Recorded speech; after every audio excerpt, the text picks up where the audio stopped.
Yeah, I want to try to keep this one really short because I'm just going to end up repeating myself over and over again. And I'm just going to end up repeating myself by going, this is really, really funny and you need to check it out. Okay. Back in the 70s and especially the 80s, we had like the English comedy invasion, right? And big things came over that were huge at the time, like Benny Hill. And then big things came over that were huge at the time and continued to have a strong following for a while, like Monty Python. And then there are British or comedy from the United Kingdom, if not specifically British and English. There's comedy that came over from the United Kingdom that has had kind of that same vibe and that same flavor as maybe a Benny Hill or maybe especially a Monty Python. And you have comedians who have been kind of big, who've had their moments in America, like Eddie Izzard, who's very experimental and kind of alternative humor, but very, very funny. And one of the things that was an inspiration for Eddie Izzard, and one of the things that was even an inspiration for some of the Monty Python crew, was an old BBC radio show, ran for about 10 or so years, 50s and 60s, and was called The Goon Show. And for a very short time, The Goon Show involved a gentleman named Michael Bentine. But for the majority of its run, The Goon Show was Spike Milligan, Harry Seacombe, and Peter Sellers. And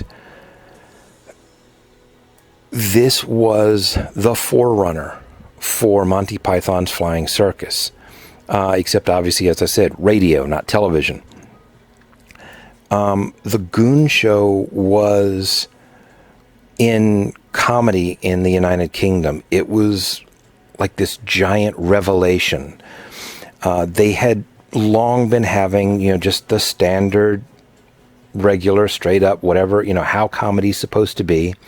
And then these three guys, originally four, but these three guys come along and they start doing this show and they turn the expectations of comedy on its head. They were doing alternative cutting edge comedy, and they were doing like just the crazy, the skit stuff that you would get from Monty Python's Flying Circus in later years, on this radio show from 1951 to 1960, and doing 30-minute stories with a couple of breaks for like the music or something else, and the intro and the outro, but essentially 30-minute stories. And I can't explain the stories to you in the same way that if you're a Monty Python fan, if you try to explain a Monty Python skit to someone and why they should watch it and what it's about, it sounds absolutely idiotic and stupid, and there's no way you can explain it. But if you put it on for them on TV, they end up, laughing themselves silly, right? These stories that the Goons did, there's no way I can explain them. There's no way I can tell you the plot. I mean, if I try, okay, there's one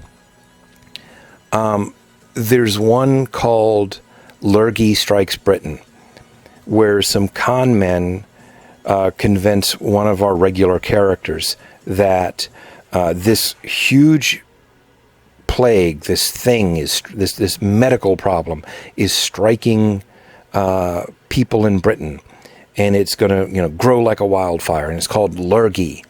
And Lurgy causes you to do this like really weird stuff, and the only thing that's going to stop you from catching Lurgy is playing a brass band instrument. And of course it turns out that the con men sell brass band instruments. Now that sounds absolutely stupid. There's another episode that I dearly love that's you can find on iTunes, the Goon Shows, volume 1, 2, 3, 4, 5. There's like 4 episodes each. And in the first couple of volumes, there's a show I dearly love that they did called Napoleon's Piano, where some of the regular characters that they do get conned into stealing Napoleon's piano, because someone comes up to them and says, well, I want to hire you to do a moving job. I need you to move a piano from one room to another. And it turns out one room is in the Louvre and the other room is, in this place that they need to get it so they can steal it. And they end up feeling that they have to do it because they've signed the contract to do it. And so you get this weird, just crazy, stupid adventure of them trying to steal Napoleon's piano and get it back to England. Both of those stories, as I've just described them, probably sound idiotic as all get out to you. And they should, as the way I've described them. The reality is they are hilariously funny because you have Spike Milligan, Harry Seacombe, and Peter Sellers, who were absolute comedy geniuses in their prime, doing these crazy stories, voicing these crazy characters, coming up with these crazy lines, and throwing humor at you that sometimes is like as in your face and over the top. It's like hitting you with a giant hammer. There's no way you're going to miss it. And then instantly you'll realize you missed 3 jokes because they are the most sly, quick little bits. And you suddenly realize, oh wait, no, that was, and now you're laughing at that. They're brilliant. They were absolutely brilliant. And they've become almost this forgotten comedy gem, mostly, I think, because of their age, because even when we had that British comedy invasion, it seemed like there was a cutoff date. There was not a lot of stuff that was coming over that was earlier than the 70s, and the stuff that was maybe, late 60s, or it had to be someone who became really huge. Like, we would get Dudley Moore, so some of his old comedy stuff would come over on a cassette. But the Goon Show never had that, like, American British comedy invasion experience because it was all this old radio show. It was all audio. And there were probably a lot of things where I guess people didn't know how to market it or how to sell it. It wasn't something you could put on a local PBS station and play and people could see it. Maybe your local NPR station played it and maybe you heard it back then. But it seemed to get missed. But you can buy it now in America. You can buy it digitally through iTunes. And I would especially recommend you go for like the Goon Show Volume 1, Volume 2, Volume 3. Because if you find somebody selling it digitally or even CDs, although you can go to Amazon and you can find CDs and cassettes and they're going to be insanely expensive, but you can find them. There are certain CD sets where they sold like just one show or just 2 shows. And I have some of those and I quit buying some of the ones from these different sellers because they were official merchandise, but they were edited. These sets that I'm talking about that are 4-episode sets that you can find on iTunes, they have unedited shows. And sometimes that makes a huge difference in my experience. If you don't want to spend any money just yet, and because you have no idea what the Goons are like, let me make a recommendation to you. Go to YouTube. And there was a documentary done quite some years ago on the Goons and what they meant to comedy in England and comedy into the UK in general. And who they inspired and how they became the source material, or not the source material, but the inspiration for the comedy that you have liked. This documentary is called Heroes of Comedy, The Goons. And it's about 50 minutes long. And it doesn't just talk about the Goons. There are skits of theirs from their shows in there, including, one of them that became a classic that if I just try to explain it to you, it sounds ridiculous. It's, there's a character who has a watch that he uses to tell time, but he drew the watch on paper. Okay, that sounds absolutely idiotic, but when you hear the skit, you find out why it became one of their classics, because it's hilarious and it's genius.